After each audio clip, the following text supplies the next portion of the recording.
शिव ही पूजा है, शिव ही ध्यान है, शिव ही सब कुछ है। शिव सर्वोपरि है, शिव सर्वप्रथम है और भगवान शिव का ही एक रूप है काल भैरव। भैरव अर्थात भय से रक्षा करने वाला। जब भी जीवन में डर लगे, किसी भी चीज का भय सताए, तो मनुष्य को काल भैरव की शरण में जाना चाहिए। काल भैरव की पूजा से जीवन से भय भाग जाता है। वैसे काल भैरव को हिंदू धर्म में दंडपाणी भी कहते हैं। जब आप भैरव जी की प्रतिमा को ध्यान से देखेंगे तो कोल तार से भी गहरा काला रंग, विशाल प्रलंब, स्थूल शरीर, अंगारकाय त्रिनेत्र, काले डरावने चोगेनुमा वस्त्र, रुद्राक्ष की कंठमाला, हाथों में लोहे का भयानक दंड और काले कुत्ते की सवारी, कुछ ऐसा है महाभैरव का रूप। महाभैरव की पूजा मनुष्य को बीमारी, विपत्ति और विनाश से बचाती है। जो साधक काल भैरव की साधना करता है, दुश्मन उसका बाल भी बांका नहीं कर सकता। भूत, प्रेत, पिशाच उसके आसपास भी नहीं भटक सकते। जिस साधक को काल भैरव की सिद्धि प्राप्त हो जाती है, उसके चेहरे का तेज स्वतः ही उसके भीतर से संचारित हो रही सकारात्मक ऊर्जा का आभास करा देता है। उसके जीवन का मानो जैसे उद्धार हो जाता है। ऐसे ही व्यक्तित्व के धनी है सद्गुरु डॉक्टर श्री तारामणि भाई जी। सद्गुरु डॉक्टर श्री तारामणि भाई जी का सांसारिक नाम मणि धसमाना है, जो देवभूमि पौड़ी गढ़वाल उत्तराखंड के एक गांव के रहने वाले हैं।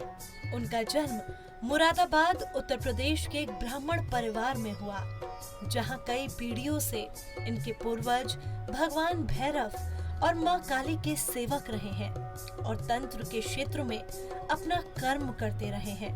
उसी धारा को हमारे सद्गुरुदेव डॉक्टर श्री तारामणि भाई जी पिछले कई वर्षों से साधकों को साधना में अग्रसर करने के लिए लगातार प्रयासरत हैं। गुरुदेव को काल भैरव का दिव्य आशीर्वाद और इस मार्ग पर चलने की प्रेरणा विरासत और कठोर परिश्रम के साथ मिली है। उनका सपना अपनी साधना के जरिए तमाम लोगों के जीवन को सफल एवं सुखद बनाने का था। ऐसे में गुरुजी ने अपने आश्रम की स्थापना की। जी हाँ, उत्तर प्रदेश की राजधानी लखनऊ से लगभग 91 किलोमीटर दूर सीतापुर के गांव हिंडोरा में स्थित है काल भैरव आश्रम। वह आश्रम जो काल भैरव की साधना का केंद्र है। एक ऐसा केंद्र जिसके पास पहुंचते ही आपको महसूस होगा मानो जैसे किसी दिव्य स्थान पर आ गए हो। गुरुजी, आपके द्वारा मैंने सुना है कि आपके द्वारा लखनऊ में श्री काल भैरव आश्रम का निर्माण किया गया है। मैं चाहूंगी आप हमारे दर्शकों को अपने आश्रम के विषय में कुछ बताएं। आश्रम में पौड़ी गढ़वाल उत्तराखंड बग्याली गांव का रहने वाला हूं। मेरे दादा परदादा सब वहीं सिद्ध थे, वहीं के ही साधक थे। मुरादाबाद महाराजा के मुख्य पुरोहित थे। शुरुआत में मैंने वहाँ उत्तराखंड में आश्रम का सोचा था, विचार आया था, लेकिन उस कारणवश वहाँ न हो पाने के कारण लखनऊ में आसपास, अयोध्या के आसपास बहुत सारी जगहों पर मैंने तलाश किया। लेकिन एक भैरव जी का आश्रम एक ऐसे स्थान पे होता है, बिल्कुल एकांत में होता है, बिल्कुल नदी किनारा, कोई एकदम बीहड़ होगा, वीरान होगा, जहाँ कोई ना आता हो, कि उनको वही स्थान पसंद आता है। उनको भीड़ भाड़ पसंद ही नहीं है। और जब मैं ढूंढते ढूंढते जंगलों में, नदी किनारे, खेतों के पीछे, शहरों से दूर, आने वाले 10-20 साल 50 साल में कोई कंस्ट्रक्शन ना आए वहाँ पर, ऐसे स्थान को ढूंढते ढूंढते एक जब स्थान पहुँचा वहाँ पर, तो लखनऊ के एक बहुत पीछे के एरिया में, पीछे की तरफ जंगल है, चारों तरफ खेत है, पीछे की तरफ मोर बोलते रहते हैं, हिरणों की आवाज़ आती रहती है, पीछे एक पेड़ है, वहाँ पर रात भर जुगनू टिमटिमाते रहते हैं, असंख्य जुगनू टिमटिमाते रहते हैं। ऐसा लगता है जैसे पूरा ब्रह्मांड यहाँ पर सामने आ गया है। रात भर एकदम सन्नाटा रहता है। तो साधक को क्या चाहिए? ऐसी व्यवस्था चाहिए। और यही व्यवस्थाओं को मैंने अपने साधना के जीवन काल में बहुत कमी पाई कि जहाँ भी मैं जाता था भीड़ भाड़ रहती थी, लोगों का जमावड़ा रहता था, कहीं भी जाओ। तो एक ऐसा स्थान जो भगवान भैरव की साधना के लिए या किसी भी ध्यान साधना के लिए और कोई भी साधना के लिए उपयुक्त हो, वो मैंने चुनाव करा। तो मुझे वो जगह बहुत आकर्षित करी और भगवान भैरव का साक्षात आदेश था मुझे कि 1 महीने के अंदर 7 अगस्त को मेरा आश्रम खुल जाना चाहिए। और 1 महीने के अंदर अंदर पता नहीं कैसे कहाँ से क्या व्यवस्था हुई और उस आश्रम पे सभी साधकों ने अपने खून पसीने से उस आश्रम का निर्माण किया। जीवन की भाग दौड़ से दूर, तनाव और मुश्किल भरे जीवन से मुक्ति पाने का एकमात्र केंद्र। यहाँ मुक्ति का तात्पर्य जीवन का सही उद्देश्य समझ जीवन को सफल बनाने से है। यहाँ आते ही आपको सुकून का अनुभव होगा। अगर आप भी सुकून की तलाश में हैं और ईश्वर के निकट आना चाहते हैं, भक्ति मार्ग को अपनाना चाहते हैं, तो सद्गुरु डॉक्टर श्री तारामणि भाई जी के सानिध्य में श्री काल भैरव आश्रम अवश्य ही आए। भारत हजारों वर्षों से ऋषि मुनि संस्कृति का प्रतीक रहा है।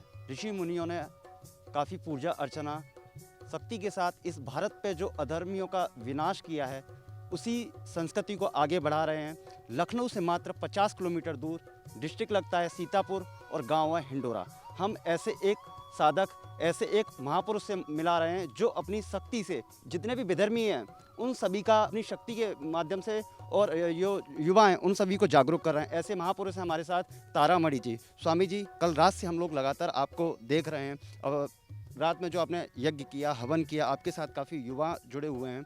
ऋषि मुनि जिस तरीके से परंपरा हमारी हजारों वर्ष पुरानी रही है, उसको आप लगातार कंटिन्यू इस देश में जितने विधर्मी हैं उन सभी का विनाश एक तरीके से अगर कहें, जितने भी राक्षस लोग हैं, आप भगवान शिव की जो आराधना है, काल भैरव बाबा की आप पूजा अर्चना कर रहे हैं, तो इसका क्या उद्देश्य है? देखिए, इस समय इस देश में इतना ज़्यादा खतरा है और ये एक दिन में नहीं आया है, ये बरसों की गुलामी के कारण आया है और वो जेनेटिकली अंदर घुस चुका है।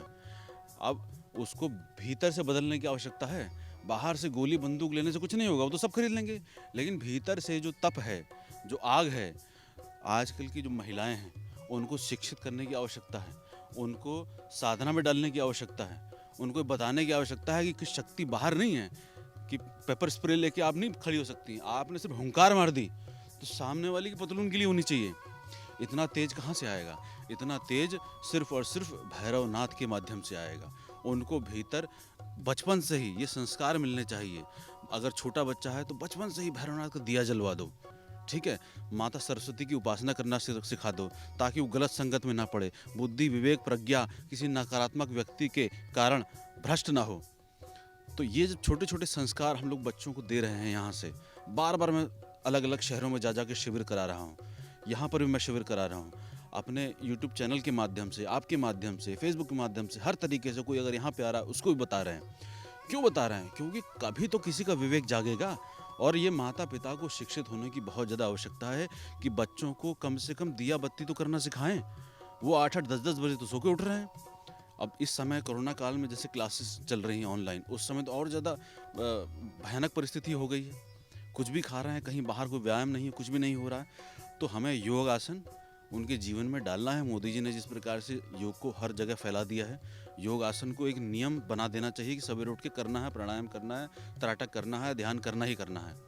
इससे मस्तिष्क की सोई हुई शक्तियाँ जागृत होंगी और इससे अवेयरनेस बढ़ेगी, जागरूकता बढ़ेगी कि सामने वाला व्यक्ति क्या मुझे बेवकूफ़ बनाने के लिए आ रहा है, क्या वो विधर्मी है, क्या वो पापी है, दुराचारी है। क्योंकि पापी दुराचारियों के पास एक कला होती है कि वो बड़ा लाग लपेट करके सीधे लोगों को बहला फुसला देते हैं। आश्रम की स्थापना 9 सितंबर 2020 को की गई। ये वो दिन रहा जब सद्गुरु का सपना साकार हुआ, अपने भक्तों और काल भैरव की साधना के लिए एक ऐसा दिव्य स्थान बनाना जहां आकर उनको मानसिक, शारीरिक एवं आत्मिक सुकून का अनुभव हो सके। गुरु जी, जहां आज देखा जाए तो बहुत सारे मेडिटेशन सेंटर्स हैं, धर्मगुरु ज्ञान बांट रहे हैं, लेकिन इन सब से निकल के आप एकदम अलग हैं। आप पूरी तरीके से ना धर्म इसमें ना ज्ञान बांटते हैं, ना आप मेडिटेशन सेंटर आपका इसमें है, लेकिन आप इन सब के अलावा बहुत ही अलग हैं, जो कि आप साधना दीक्षा देते हैं। आखिर ऐसा क्यों?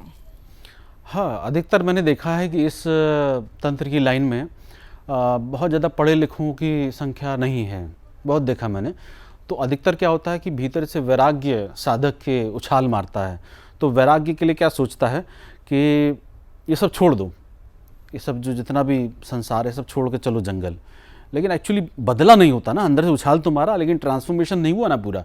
तो उसके लिए वो चला जाता है छोड़ के जंगलों में, बाबाओं के पास, आश्रमों में। तो वहाँ क्या करेगा, वहाँ ये वही करेगा जो वह संसार में कर रहा था, वही उपद्रव मचाएगा। इसीलिए आश्रमों में, बहुत अच्छे आश्रम की बात नहीं कर रहा हूँ, लेकिन अधिकतर आश्रमों में यही सब कुछ हो रहा है, पॉलिटिक्स, अच्छे साधकों को गुरुओं से ना मिलने देना। तो आप जैसे पूछ रहे हैं कि मैं इसमें कैसे अलग हूँ, मैं क्या अलग से कुछ योगदान कर रहा हूँ। मैं ग्रेजुएट हूँ, मैं MBA भी किया हुआ हूँ, डॉक्टरेट की मुझे उपाधि मिली हुई है स्पिरिचुअलिज्म में, और मैं सभी तंत्र मार्ग और सभी ध्यान मार्ग से होते हुए आया हूँ। मैं साइकोलॉजी का स्टूडेंट भी रहा हूँ, तो मुझे साइकोलॉजी पता है कि सामने वाले व्यक्ति किस साइकोलॉजी से बात करेगा। तो मैं, अगर साधक ध्यान वाला आता है तो उसको प्रॉपरली मैं ध्यान भी कराता हूँ। इसलिए मेरे आश्रम की टैगलाइन के नीचे लिखा है, विश्व का एकमात्र भैरव सिद्धि साधना ध्यान केंद्र। मतलब तंत्र भी होगा, ध्यान भी होगा। तो अलग तो इस नाते है, इस कारण से है कि आप कभी भी आएँ आश्रम पे, आपका स्वागत है। लेकिन वहाँ पे आप बोल नहीं सकते हैं, बिल्कुल भी एक शब्द भी अलाउड नहीं है। वहाँ पे कंप्लीट मौन रहेगा, कुछ भी आप बात नहीं कर सकते हैं। अगर कुछ आपकी ज़रूरी बात है, आप मुझसे सिर्फ कर सकते हैं, वो भी बहुत कम शब्दों में। वहाँ पे सिर्फ ध्यान होगा या आपकी साधना होगी, उसके अलावा वहाँ कुछ नहीं होता है। और बात करने के लिए, बोलने के लिए अगर कोई भी कुछ भी आना चाहता है, वो फ़ोन पे अवेलेबल है, व्हाट्सएप पे अवेलेबल है। लेकिन अगर मेरे पास आना है तो आप ना तो कोई प्रवचनबाजी सुनेंगे मेरे से, क्योंकि प्रवचन 1000 जगह हो रहे हैं, किताबों में 1000 जगह लिखा हुआ, यूट्यूब, फेसबुक, हर जगह भरा पड़ा है, आप वहाँ से ले लीजिए। लेकिन आपको सत्य समझना है, जानना है, तभी आपको मेरे पास आना चाहिए और साधना करने ही आना चाहिए। क्योंकि बदलेगा साधना से ही, बोलने से बिल्कुल नहीं बदलेगा। बोलने के लिए कितने प्रवचन हो रहे हैं, कहाँ कितने लोग बदल गए। और आप अगर मुझसे मिलेंगे तो मैं आपको बदले हुए लोगों की लिस्ट दिखा दूंगा कि कितने मैंने आज तक प्रवचन दिए और कितने साधनाएं कराई हैं। लगभग 12-15 साल से मैं साधनाएं करा रहा हूँ अपने शिष्यों को, और कितने सारे लोग बदल रहे हैं, क्रांतिकारी रूप से बदल रहे हैं। और ये जो बदल रहे हैं क्या करेंगे, समाज में तो बदलाव करेंगे। अगर इनके साथ कुछ अनैतिक होगा, चुप तो नहीं बैठेंगे ना, ये बोलेंगे ना बाहर आके। तो जो बाहर नेता लोग हैं, धर्माधीश लोग हैं, जो समाज के ठेकेदार लोग हैं, जो समाज को चलाने वाले लोग हैं, वहाँ पे ऐसे लोगों को ही बैठना चाहिए जो कुछ सकारात्मक परिवर्तन कर सकें, ना कि व्यक्तिगत लाभ के लिए कुछ परिवर्तन करें। यूं तो सद्गुरु पिछले 30 वर्षों से अध्यात्म के क्षेत्र में अपनी सेवाएं दे रहे हैं। 30 वर्ष जैसे लंबे समय से पहाड़ों की चोटियों में निवास कर गुरुदेव ने आध्यात्मिक शक्ति ग्रहण की है। भारत की संस्कृति और आध्यात्मिक शक्ति को और ऊंचाई पर ले जाना एवं काल भैरव जी के सपनों को साकार करना ही गुरुदेव का एकमात्र उद्देश्य है। हमारा जो यहाँ आश्रम है, श्री काल भैरव आश्रम, ये इस उद्देश्य से बनाया गया है कि मोदी जी का मिशन और योगी जी का मिशन तो है ही, लेकिन बहुत वर्षों से मेरा एक स्वप्न था कि कोई एक ऐसी जगह हो जहाँ पर साधक बिना किसी झिझक के अपनी साधना को आगे बढ़ा सके। क्योंकि मैं अपनी यात्राओं में, जितने वर्षों की मेरी यात्रा रही है 25-30 साल की, उसमें बहुत भटका हूँ और बहुत सारे आश्रमों में मैंने उन साधकों का ऐसी दुर्गति होते देखी है जैसी कहीं भी नहीं है। ये मैं एक ऐसा विशेष आश्रम का निर्माण कर रहा हूँ जो अभी शुरुआती स्टेज में है, जिसमें कोई भी साधक जो सिर्फ साधना करना चाहता हो, जो मुक्ति की राह पर बढ़ना चाहता हो, उसको मैं हृदय स्वागत करता हूँ। हर जगह पैसे का बोलबाला है, लेकिन मेरे पास अगर कोई हृदय से आता है उसको मैं हृदय स्वीकार करता हूँ कि उसको जो भी साधना करनी होगी वो साधना मैं कराऊंगा। और ब्राह्मणों का तेज कहाँ गायब हो गया है, उन्होंने सिर्फ पैसे को देखना शुरू करा। अगर ब्राह्मण अपने तेज को प्रखर कर लें, ओजवान बन जाएं, बलवान बन जाएं, अपनी सिद्धि साधना को प्रबल करके चलें, भगवान भैरव को हृदय में स्थान देके चलें, तो किसी में ताकत नहीं है कि हमारा जो भारतवर्ष था, जो ऋषि मुनि एक तिनका तोड़ के पूरी सहस्त्र सेना को धराशायी करते थे, वो होने में देर नहीं लगेगी। और इसी उद्देश्य से इस आश्रम का निर्माण हुआ है। मैं सभी साधकों को पूरा हृदय से स्वागत करता हूँ जो उनको साधना करनी है। इस सफर में गुरुदेव अकेले नहीं हैं। 200 से अधिक उनके साधक उनके इस परम दिव्य सफर में उनके साथ है। देश ही नहीं, विदेशों में भी अब धीरे धीरे गुरुजी की ख्याति होती जा रही है। प्रेरणा एक्चुअली मेरे गुरुजी के माध्यम से ही मुझे प्राप्त हुई और गुरुजी के साथ मैं पिछले 10-12 वर्षों से हूँ और गुरुजी के सानिध्य में रह के हमने बहुत कुछ सीखा है, बहुत कुछ पाया है। उनकी सेवा करके मुझे जो सूक्ष्म रूप से दैवी कृपा प्राप्त हुई है, शायद ही किसी को ये अवसर प्रदान होता हो। तो जो मेरे मुख्य प्रेरणा स्रोत हैं, मेरे गुरुदेव हैं और उन्होंने ही बताया कि जो सर्वप्रथम उद्देश्य होता है किसी मनुष्य का, वो होता है मुक्ति। अगर हम मुक्ति की ओर अग्रसर होते हैं तो मुक्ति के बाद कुछ ऐसा बचता नहीं जो पाया जा सके, क्योंकि वही सब कुछ है। तो ये मेरे गुरुदेव के माध्यम से ही ये मुझे प्रेरणा मिलती है और उनकी सेवा के माध्यम से ही मुझे बहुत सारा ज्ञान गुरुजी के माध्यम से प्राप्त हुआ है। आत्मभूति बाबा भैरव के बारे में जो भी शक्ति का प्रयोग करते हैं, गुरुजी पूरे संसार में उसी ऊर्जा का संचार करना चाहते हैं। रात हमने भी देखा, अगर हम बात करें गीता की, वेद की, पुराण की, हजारों मंत्रों के साथ जो रात उच्चारण हुआ था, अकल्पनीय, अद्भुत था वो। और इस यज्ञ में आप लगातार आहुति दे रहे थे, आपके साथ जितने भी साधक हैं वो सभी जुड़े हुए थे। इस यज्ञ का क्या महत्व है? यहाँ पर सबसे पहले आपको बता दूं कि जो ज़मीन है, यहाँ पर हम लोगों ने इस यज्ञ को स्थापित किया है कई हजार मंत्रों के जपने के बाद। उसके बाद यहाँ रोज़ हवन होता है। लगभग यहाँ पे प्रतिदिन और प्रति सुबह के हिसाब से 8-8, 10-10 घंटे यहाँ जाप होता है। 24 घंटे के हिसाब से बता रहा हूँ। और ये मेरा यहाँ पे प्रण है कि मैं इस स्थान की ऊर्जा को इतना ज़्यादा प्रचंड कर दूंगा इन हवन और यज्ञ के माध्यम से, जो हमारे वेदों से उठाया हुआ है, कि यहाँ के बारे में, इस काल भैरव आश्रम के बारे में अगर कोई सिर्फ सोचता भर भी है तो आधी नकारात्मकता तो उसकी वैसे ही शांत हो जाए। यहाँ पे अखंड यज्ञ का भी मैं शुरुआत करना चाह रहा हूँ कि लगातार हवन चलेगा 10-20 साल, हजारों करोड़ों साल, कि यहाँ की अगर एक भस्म भी उठा के अगर किसी पे लगा दी जाए, उसकी सारी नकारात्मकता दूर हो जाए।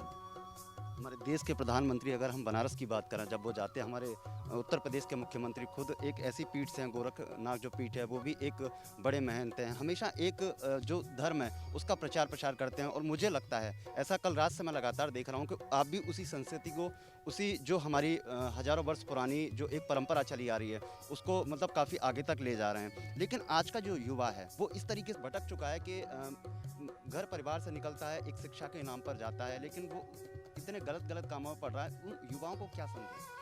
उन युवाओं को तो मेरा एक संदेश है कि अपना पूरा इतिहास पढ़ें प्रथम, और थोड़ा सा बुद्धि विवेक का उपयोग करें कि हम कहाँ जा रहे हैं, हमने क्या किया अपने इतने बीते सालों में, या हमने 1 घंटा भी अगर बिताया है तो हमने उस 1 घंटे का क्या सदुपयोग किया है, हमने उसमें क्या ऐसा कर लिया है कि हम भारतवर्ष उनका 10 साल बाद, 20 साल बाद, 50 साल बाद उनका नाम लेगा।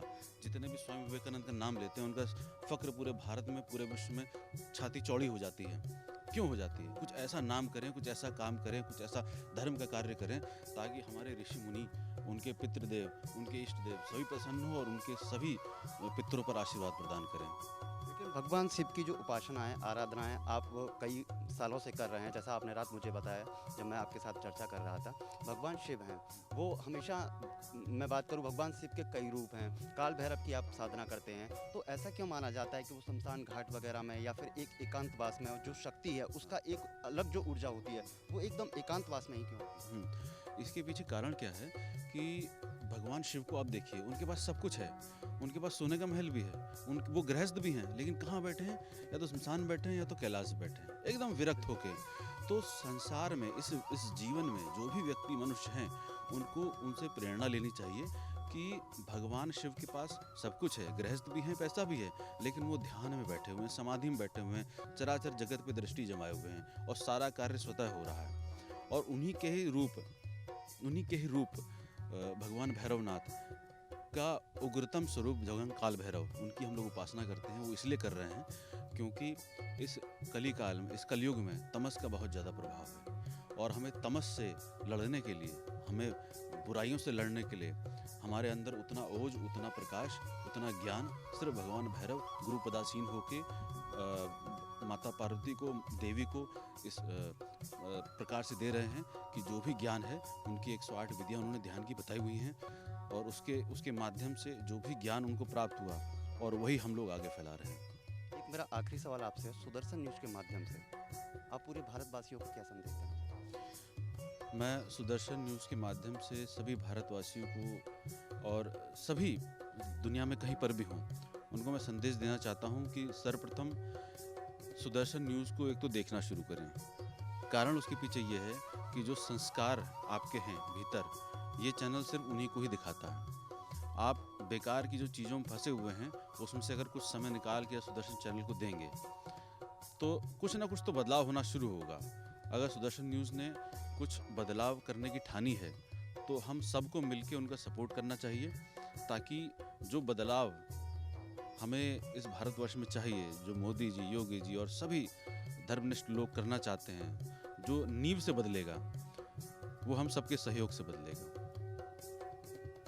भगवान शिव के उपासक कहें, साधक कहें, हम रात से उनको लगातार कवर कर रहे हैं और एक एक चीज़ आपको दिखा रहे हैं। मैं अपने कैमरामैन से कहूँगा कि एक बार यहाँ का जो पूरा नज़ारा है दृश्य है। तारामणि जी हमारे साधक हैं, भगवान शिव की उपासना करते हैं और उनका जो स्थान है, बिल्कुल मैं कहूँगा गांव हिंडोरा है। बाकी जो अच्छी सुविधाओं को छोड़कर वो एक ऐसी जगह पे अपनी भगवान शिव को मनाने के लिए आराधना कर रहे हैं। आप देखिए कि यहाँ पर मैं दिखाऊंगा कि जो उनका पूरे दिन की दिनचर्या रहती है। अगर मैं पीछे की बात करूँ तो यहाँ पर एक हवन कुंड कहें, यज्ञोपवीत बनाया गया। यहाँ पर सुबह से शाम तक, रात्रि में भी यहाँ पर यज्ञ का जो आयोजन है मंत्रोच्चारण के साथ चलता रहता है। अगर मैं पीछे की बात करूँ तो भगवान महादेव की वहाँ पर एक प्रतिमा लगाई गई है, जहाँ पर जो उनके साधक हैं वो सभी बैठकर उनका जाप वगैरह करते रहते हैं, मंत्रोच्चारण का जाप करते हैं। और यहीं पे एक मैं सबसे बड़ी एक अच्छी तस्वीर आपको दिखा रहा हूँ कि जो इनका भोजन वो भी यहीं पे तैयार किया जाता है। देखिए किस तरीके से, अगर मैं बात करूँ तो यहाँ पर जो छोटी सी एक अगर मैं कहूँ खेती बनाने के लिए यहाँ पर आलू की बुवाई की गई है, यहीं मूली, गोभी। तो इनका जो भोजन है, भोजन की व्यवस्था भी ये लोग अपने स्वयं करते हैं। तो ऐसे हैं हमारे तारामणि भाई जी, जो देश और दुनिया को केवल बाबा काल भैरव की पूजा करके संस्कृति को बचाने के लिए ये सभी देशवासियों को संदेश दे रहे हैं। गांव हिंडोरा से अंकित त्रिवेदी, सुदर्शन न्यूज़। कहते हैं कलयुग में भगवान भैरव की साधना विशेष फलदायी होती है। संकट मोचन हनुमान जी के बाद भगवान भैरव ही सबसे जल्द प्रसन्न होने वाले देवताओं में से एक हैं। भगवान भैरव की सच्चे मन से साधना आराधना करने से कैसा भी संकट हो टल जाता है। भैरव के साधक को शत्रु ही नहीं बल्कि भूत पिशाच से जुड़ी बाधाओं तक का असर नहीं होता। भगवान भैरव का साधक सभी प्रकार के भय से मुक्त हो जाता है और गुरुजी ने काल भैरव की ही कठोर परिश्रम के साथ साधना की है और अपने साधकों को उसी साधना का ज्ञान देते हैं। सभी साधकों को पूरा हृदय से स्वागत करता हूँ। जो उनको साधना करनी है, चाहे कपालिक करनी हो, अघोर की करनी हो, सुलेमानी करनी हो, वैदिक करनी हो, 10 महाविद्या करनी हो, अघोर की करनी हो, अवगढ़ करनी हो, कौलिक करनी हो, मैं हर मार्गों से होकर आया हूँ ध्यान के साथ। और मेरा संदेश है, अगर कोई भी व्यक्ति मंत्र की साधना कर रहा है, तंत्र की साधना कर रहा है, किसी प्रकार की साधना कर रहा है, उसके साथ ध्यान को अवश्य लेके चले। एक मूल उद्देश्य है कि अगर आप ध्यान को साथ में लेके चलेंगे तो होता क्या है कि जब आप मंत्र करते हैं तो आपके अंदर ऊर्जा बनती है, क्योंकि मंत्र कोई शब्द नहीं है। मंत्र के अंदर ऊर्जा विद्यमान है, एक शक्ति विद्यमान है, अलग अलग बीज मंत्र हैं, अलग अलग देवी देवताओं का नाम है, वो उसके भीतर ही विराजमान है। क्योंकि जो भीतर है वो बाहर है। जब भीतर व्यक्ति उतरता है उसको दिखता है कि मैं ही ब्रह्म हूँ, मैं ही चारों तरफ फैला हुआ हूँ। तो जो भीतर है वही बाहर है, लेकिन बाहर उसको दिखता नहीं है। तो उसको देखने के लिए ध्यान बहुत आवश्यक है। जब मंत्र करता है तो मंत्र के माध्यम से उसके अंदर शक्ति का प्रादुर्भाव होता है, उपजती है, जो भीतर ही है, फैलती है। और सारी शक्तियों का जो केंद्र है वो यहाँ मस्तक पटल पे होता है। मन भी यहीं पर होता है। ध्यान से मन शांत होता है, स्थिर होता है, बैलेंस होता है, संस्कारित होता है। आपके भीतर जितनी भी शक्तियाँ हैं उसको उजागर करने में जो बच्चे हैं उनको सरस्वती की साधना करनी चाहिए। जो आर्मी में है, जो पुलिस में है, उनको भगवान भैरव की उपासना करनी चाहिए। जो वकील हैं उनको माता बगलामुखी भगवान भैरव की उपासना करनी चाहिए। क्यों? क्योंकि नीति नियम का पालन करवाने वाला एकमात्र इष्ट भैरवनाथ है। उसके अनेक रूप हैं। गुरुजी का उद्देश्य बहुत ही अच्छा है, जिसमें कि मैं गुरुजी हमारे पूरे देश में जा रहे हैं, जो युवा हैं उनको जगाने के लिए, क्योंकि भैरव ही सब कुछ है। गुरुजी ने जिस तरह से मुझको दिखाया रास्ता, मैं आगे बढ़ा। गुरुजी ने मुझे जहाँ कहते हैं ना पूर्ण, उसको भी पूर्ण कराया है, जिसे क्या कहते हैं मोक्ष, वो भी कराया है मुझको, और वो 2 से 3 दिन पहले कराया था। जिस प्रकार सूर्य के प्रकाश को दिया नहीं दिखाया जा सकता है, जिस प्रकार ईश्वर को दिखावा, बताया, सुनाया नहीं जा सकता है, उसी प्रकार किसी भी गुरु पद पर आसीन किसी भी ऊर्जा को बताया नहीं जा सकता, उसे सिर्फ महसूस किया जा सकता है। यही एक बड़ी वजह है कि गुरुजी पर लोगों का अटूट विश्वास है, मानो जैसे अपना जीवन उन्होंने उनके हाथों में ही सौंप दिया हो। हम यहाँ जो आश्रम है, आश्रम से 1 किलोमीटर दूरी पर एक गांव पटुइया है, मैं वहाँ का रहने वाला हूँ। और गुरुजी हमारे अभी 3 महीने से हमको मिले, तो हम 3 महीने से गुरुजी से जब जुड़े तो गुरुजी के चरण छुए और गुरुजी से जुड़ गए। तो मैं, हमारे पिताजी, हमारी माताजी, हम बहुत भयंकर सपना देखते थे, तो हमको हमारी माताजी, हमारे पिताजी बहुत दूर दूर तक हमको दिखाया। वो हमारा ऐसा सपना था कि हमको कोई आया, पकड़ लिया और चाकू से मेरी नरी काट रहा, तो मैंने बहुत ज़ोर से चिल्ला दिया। तो हमारे माता पिताजी रोते थे कि हमारे बेटे को क्या हुआ है। तो हम जब से गुरुजी को मिले तो हमारी सारी मनोकामना, ये सब, हम सपना देखना बंद कर दिया, मतलब हमको कुछ नहीं होता है। और पता नहीं कहाँ से हमारा सब कारोबार चलता है, कहाँ से सब आता है, गुरुजी की कृपा से सब हमारा सब ठीक हो गया, हम धन्य हो गए। अभी 3 महीने से हम गुरुजी से जुड़े, तो हमको इतना फ़ायदा हुआ कि कहीं संसार में हमारा जो स्वप्न था, कई दूर दूर तक मैंने इलाज कराई हमारे पिताजी ने, कहीं ठीक नहीं हुआ। लेकिन गुरुजी से सब जब से मैंने मिला, तब से हमारी ये जो है सब दूर हो गया। मैं ये सपना अपना नहीं हमको दिखता है, और जो है हमें कल्याण हो गया। मैं प्रभु जोधपुर से हूँ, राजस्थान से, और एक सॉफ्टवेयर कंपनी में कार्य कर रहा हूँ जो इनकम टैक्स डिपार्टमेंट्स को डील करती है ऑल ओवर इंडिया में। और गुरुदेव जी से मेरी साधना शुरू हुई थी, वैसे तो वर्षों से है, लेकिन 4 साल पूर्व उज्जैन में हमारा शिविर हुआ था वहाँ पर। और जब मैं गुरुदेव जी से मिला, प्रथम बार में ही ऐसे भीतर से जो होता है तत्व जो जागता है कि हाँ, जहाँ पर आपके अश्रु चरणों में निकल जाए तो समझ गए कि भाई हाँ, यही है हमारे। और बाबा का तो मैं बचपन से ही करता था, और लेकिन जब गुरुदेव जी को साक्षात हमारे बाबा स्वरूप में है, तो फिर यही हुआ कि भाई अब गुरुदेव जी के चरणों में ही अपना जीवन जीना है। आजकल के युवा जो देख रहे हैं टीवी में, हर जगह से जो उन्हें मैसेज मिलता है, वो चीज़ को करते हैं, जब उन्हें ये कहीं से प्रेरणा मिलेगी नहीं कि इससे हटके भी कुछ है। एक्चुअल में बहुत कुछ है जानने को जो उन सबको नहीं पता, और बहुत सारी बातें ऐसी हैं जिनको शायद मैं शब्दों में ना कह सकूं, और ये सब महसूस करने की बात है।